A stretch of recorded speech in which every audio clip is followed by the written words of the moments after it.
And of course, Harsh Bias from Trinity, our knowledge partner.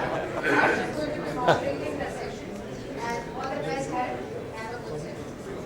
Nadir, thank you very much for the introductions. I have to say I'm very, very impressed. The attendance on a Saturday morning. The attendance on a Saturday morning. Can you hear me all right? Yes, no? To have a full room really speaks highly of the importance and the growing awareness of the India-Canada relations and the opportunities. So look, welcome everybody.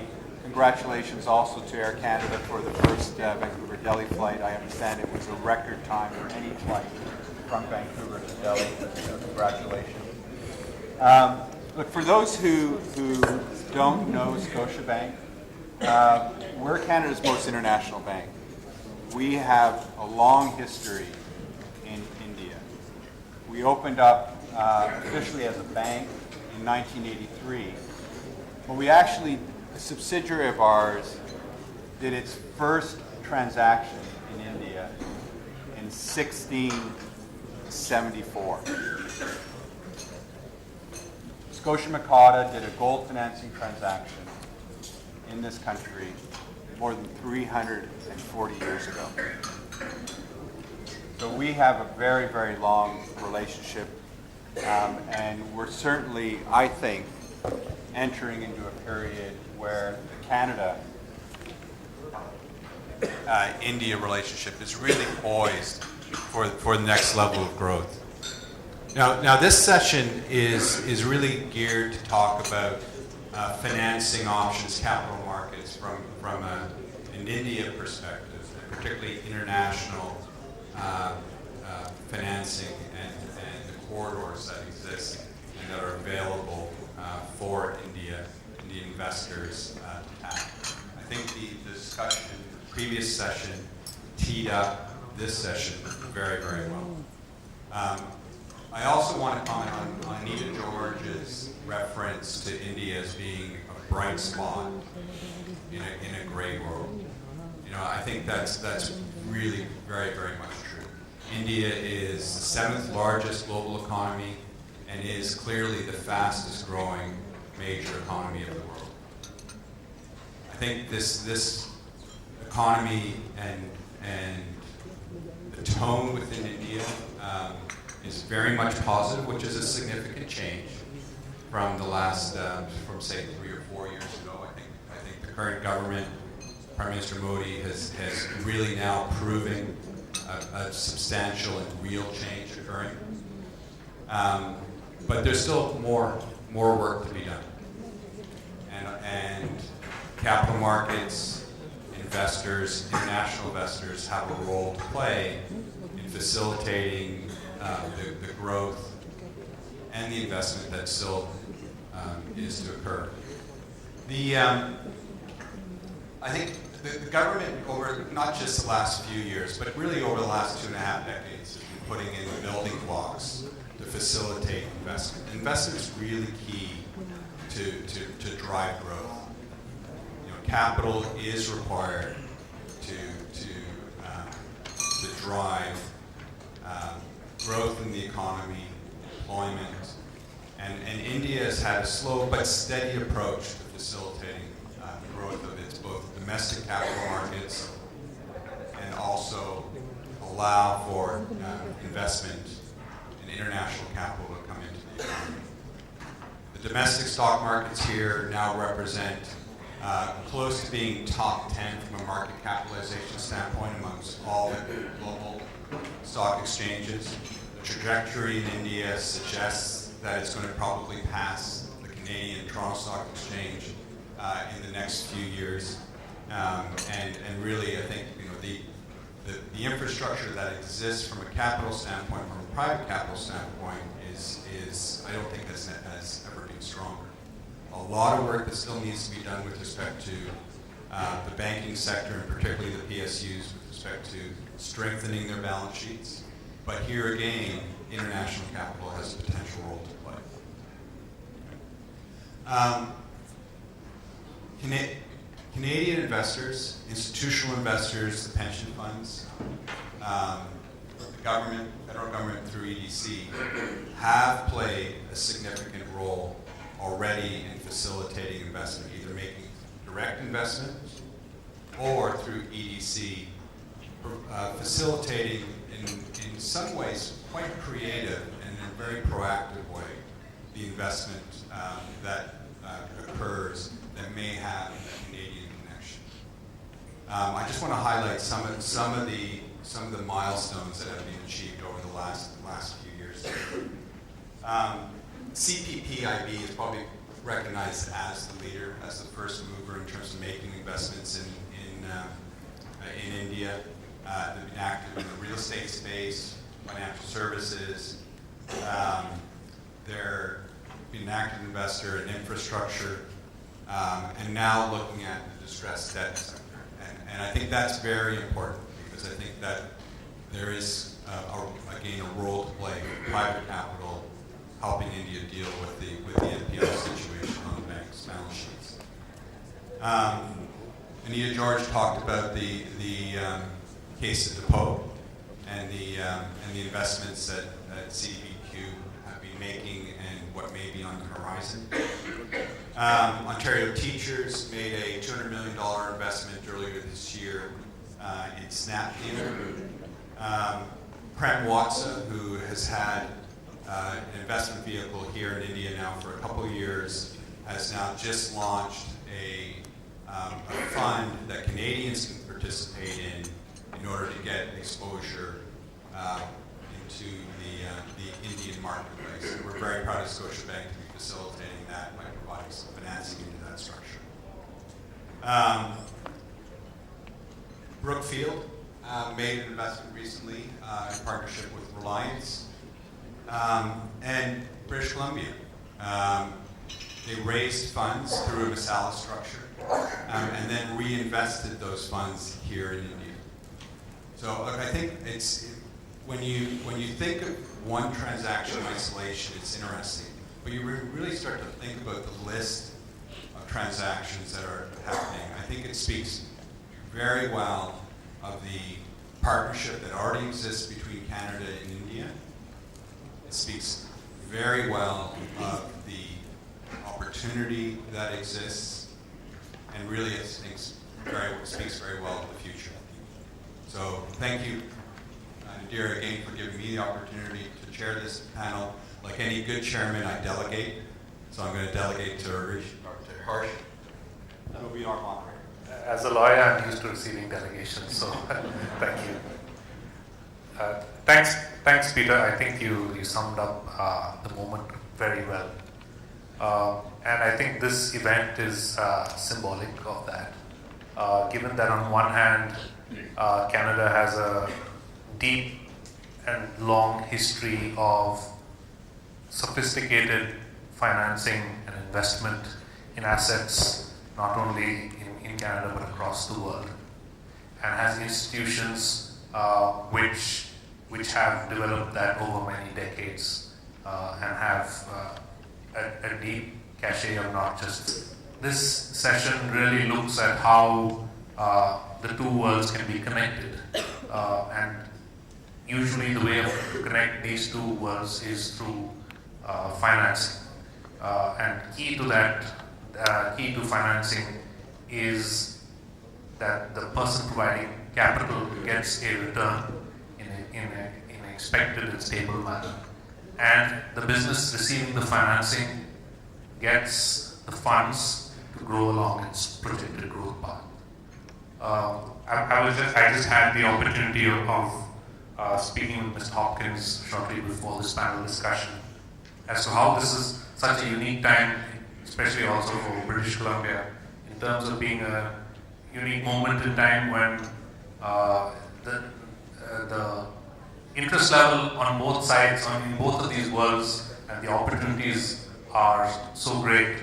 And let me ask him to speak a little further about recent initiatives which the government of British Columbia has taken in this respect. Thank you very much, and again, I'd like to thank ICBC for hosting this event today. And I, like Peter, am very impressed as a Canadian to see so many turn out on a Saturday morning for an event like this. So I think it's indicative of the relationship between Canada and India and really what's going on in this economy. British Columbia, in early September 2016, issued a Masella bond, which was became the first foreign government bond issue in the Masella bond market. We were very proud as a province to have opened up this market for other foreign governments to consider the Masella bond market. What we did was a 5 billion INR bond issue. It was 3 times oversubscribed. We marketed it as a global bond issue, so it was available. Price discovery was over 24 hours. Investors from around the world were given an opportunity to buy, and the outcome was a little over 50% of U.S. investors bought the bond issue, 30% from Europe, and 15% from Asia. So truly a global outcome, and again, a strong statement of confidence and a testament of confidence to the India outlook. The breakout among investors was, for British Columbia, was central banks. It was about 35%, a little over 40% went to private fund managers, and about 25% went to bank treasuries. As Peter mentioned, we used our bond the province used its proceeds to buy a privately issued tranche of a public issue from the Housing Development Financing Corporation. So we were very pleased to fully hedge our liability and at the same time to put the proceeds to work here in India, in this case in infrastructure and the housing industry. Now, why did British Columbia do this? British Columbia has a long track record as a treasury operation to look for diversification. We put a high value on diversifying the investor base and we look for new global sources of liquidity. We think in this world today particularly, that's a requisite for a good, sound treasury operation. We have a track record of leveraging the province's AAA credit rating to get access to these new markets, and we've been quite successful in this regard. In the case of the Masella, we also wanted to use this as a way to build a strategic relationship with government as well as with the economy of India, and bring attention to the fact that, or profile the India and its strong outlook that investors carry for it. We wanted to participate in the internationalization of the Indian economy as well as the Indian currency. And again, that's something that we've done in other markets. We were the first, for example, to enter the offshore renminbi bond market in 2013, and we were the first to issue a foreign government to issue in the onshore renminbi bond market. So this is something we see as a great segue for bringing attention to the importance of an economy and our trade and investing relationship. You'll hear more about the province's India strategy when our Minister DeYoung speaks in a few moments. How did we do this bond issue? It was on the back of much dialogue with the Indian government and with the financial community here in India. And our minister led a number of missions to affirm that there really was mutual interest in the province to issue in the Masella bond market, and indeed we confirmed that there was. I should say, as a issuer, issuing a Masella bond is actually a very straightforward undertaking. The Masella bond market follows international practice and convention and is readily understood and very straightforward, as I say, to execute. We were also helped in this project by a strong dealer group, and I'm pleased to say we had 3 firms in our underwriting group, and one of those was Scotiabank, and that also is critical in having a good partnership with banks with whom you transact these deals.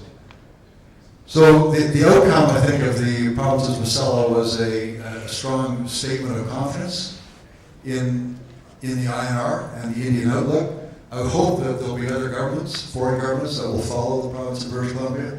I also hope that there'll be Indian corporates and PSUs that will see the success and the interest of international investors in this product and will use it as an opportunity to diversify their sources of funding their huge infrastructure requirements. Thank you very much. Thank you, Mr. Hawkins. In fact, you set the stage perfectly for the next question which you had for Dr. Garg, which is the masala bonds are brought to the fore.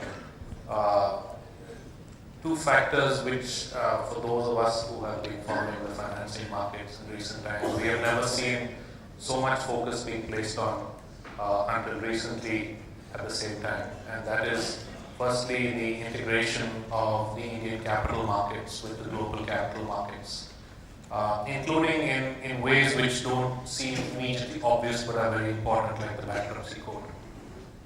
And secondly is the focus on the risk reward for foreign investors, with realization that alongside the objectives of investment in infrastructure in India, the objectives of the foreign investor also need to be met.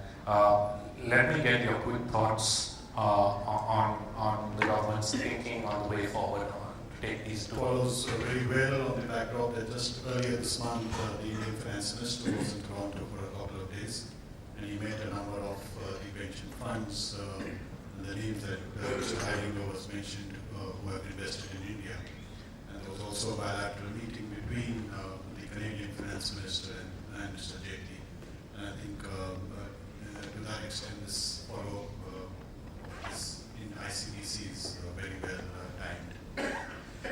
Just to add that from our side, we are looking at investments coming in various forms. I think the previous session mentioned about the large requirements of infrastructure in India, and we realize that domestic capital alone will not be able to finance the requirements. And it's in that context that foreign investments, whether it's a portfolio investment, it's debt or FDI, we are working on all the three areas on what can be done to ensure that there is easier access for foreign capital into India. And what I think tops that is in terms of providing the necessary macroeconomic stability and predictability to policies. The GST bill that has been passed and will help to ensure that there's stability in taxation and indirect taxation. I think the last year's budget on the income tax side also there were drawdown, so to say, of taxes over the next 3 years was mentioned by the Finance Minister, so that corporate tax rates would come down to 25% over the next 3 years. On the monetary policy side, an institutional arrangement has been set up by the Monetary Policy Committee, so that there is an institutional mechanism which would set the monetary policy rates. But the bankruptcy code was mentioned by Harsh just now, and I think that would help, along with the commercial codes that are being set up, to ensure that the ability to enforce contracts becomes so much easier and faster and much more predictable. And I think the rollout of the bankruptcy code has already started. And along with that are the banking reforms that are being worked upon, including the setting up of the Banks Board Bureau, so to ensure that there is better manpower and better strengthening is done of the public sector banks, while ownership dilution down to 52% has already been mentioned as a long-term goal, which should be done depending on the capital markets. So broadly, in terms of stability, predictability, I think that's the focus in the financial sector, and that's very important to, I suppose, to foreign investors coming in. Along with this is also the fact of increasing the number of instruments that are available. I think we heard a very good exposition by Mr. Hawkins of the masala bonds, or what we call as the rupee-denominated offshore instruments, which was just allowed a few months back in December 2015, and over the past few months we've seen 2 or 3 issues. The first by a government, and I must compliment them for being among the first off the block. Even on the corporate bonds, there's been an attempt to deepen the market, to look at what needs to be done on the regulations of domestic corporates, access funds more through the bonds rather than the banking system. And I think work has started in August. RBI made a list of recommendations that are being implemented, and I suppose going forward we would expand those. The external commercial borrowing framework was liberalized significantly in December 2015, which gave, apart from the masala bonds, enhancing the caps that we have. Because given the fact that we don't have full capital account convertibility, there would be a certain amount of time when these kind of caps would remain on the external commercial borrowing framework. But I think the path is that we are moving towards ensuring that greater access to foreign debt capital is also there. Even there was the medium-term framework announced for foreign portfolio investors, so that up to the next 3 years, up to 2018, the amount of investments that can be done in the government securities, those caps have been risen to 5%, so there would be a much larger amount of government securities that would be available to foreign investors to invest those who are interested in foreign income. New vehicles like the alternate investment funds were enabled for foreign investors in July last year. AIFs have been a preferred category for a lot of FDI investors, and they were enabled along with REITs and InvITs, which are again new vehicles that have been set up, which were set up allowed over the past few years, and also liberalized so that foreign investors can also make use of these vehicles. The object is to liberalize the FDI policy. From where we were about a few years back, around 95% of the FDI that comes into India currently comes on the automatic route.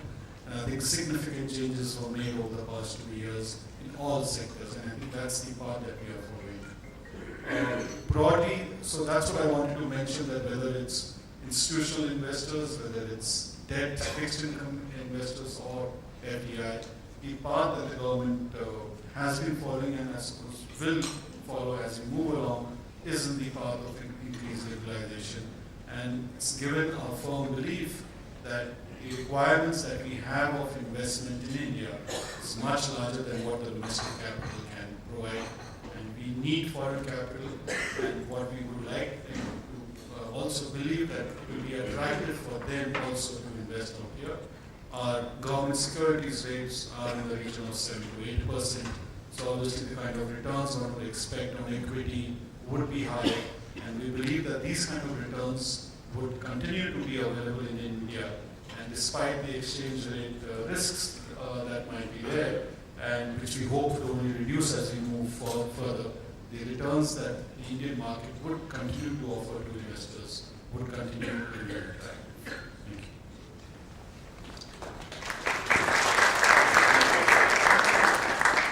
Dr. Gunn, thank you for your comments. Let me take the discussion now from. In fact, you set the stage well for from a policy framework, and let me take the discussion to Nathan on as EDC, you are one of the most significant lenders for Canadian businesses in India. Indian businesses looking to partner with Canadian businesses. We have spent a fair bit of time during this event discussing the infrastructure sector. And as we all know, the infrastructure sector consists not only of persons holding assets or developing assets, but persons who build assets or provide equipment for those assets. Let me turn it over to you to discuss your lending experiences and what you see as the big moving pieces in this. Thank you very much. So first of all, just thank you ICBC, fantastic turnout, great event, and thank you for having us as the lunch sponsor. Unless the lunch isn't very good, then we're the knowledge sponsors. So, I mean, as a bit of a segue also to the last comments, I did want to mention, and I'm a bit biting my tongue because there's also going to be another first announced in the next week or so, and our CorpCom Department of EDC said I can't talk about it, but I really want to.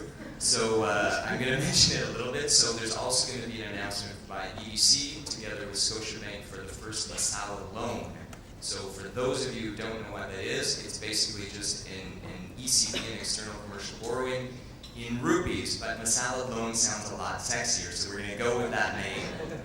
But I think it's a great thing because I think it shows just another avenue or another way that international banks can be more relevant in India. And I think that Mr. Corey, I believe it was, who talked about some of the challenges that India has faced and some of the non-performing assets and the bad loans that I think that some of the banks have on their balance sheets. And I think that it's very relevant in the next couple of years because I think right now there's really not a funding gap. There's not a problem with financing projects are getting done. The way that India takes the next couple of years forward, that's going to be important. And Mr. Corey talked about covenants, certainly for our lending experience, and getting to your question, but our lending experience has been really good in the last 2 years. I mean, we've done really well. We've basically doubled our book. We're sitting at close to, I think, $4 billion at the end of this year. We'll do another $1 billion this year in business, and that's fantastic. I would say 80% of it has been refinancing and probably fairly easy deals to do, but I think the next couple of years when actually these infrastructure projects that we've heard about in the last panel and all of this opportunity that I've been hearing about for the last 2.5 years, when these projects start to take off, that's when the challenges are really gonna arise. And I think that the way that India embraces international banks such as Scotiabank, such as TD, such as the other Canadian banks and other international players, that's going to make a big difference for India's future. And the way that they look at things like covenants and structuring, and one that's very important to EDC, the way you look at all the environmental issues and corporate social responsibility, that's really going to take India to the international level. And it's really what India needs to have sustainable growth. So our lending experience has been fantastic, but I think really the next couple of years is really going to detail what are the possibilities really for India and how India puts good structures and good financing in place. My view would be that India doesn't really need to do anything crazy and let's find these amazing structures. I think India needs to follow international standards that are already set and make sure that you have things in place and structures in place that actually make sense to international banks so we can do more. In my team, we'd like to do tons more infrastructure deals where I have the pleasure of working with the highest performing team at EDC. We want to do more. We're sitting there waiting for these large infrastructure projects to be announced. We've got the capacity to do them, but I think the way that they're put together over the next couple of years is really going to make a huge difference for India's future.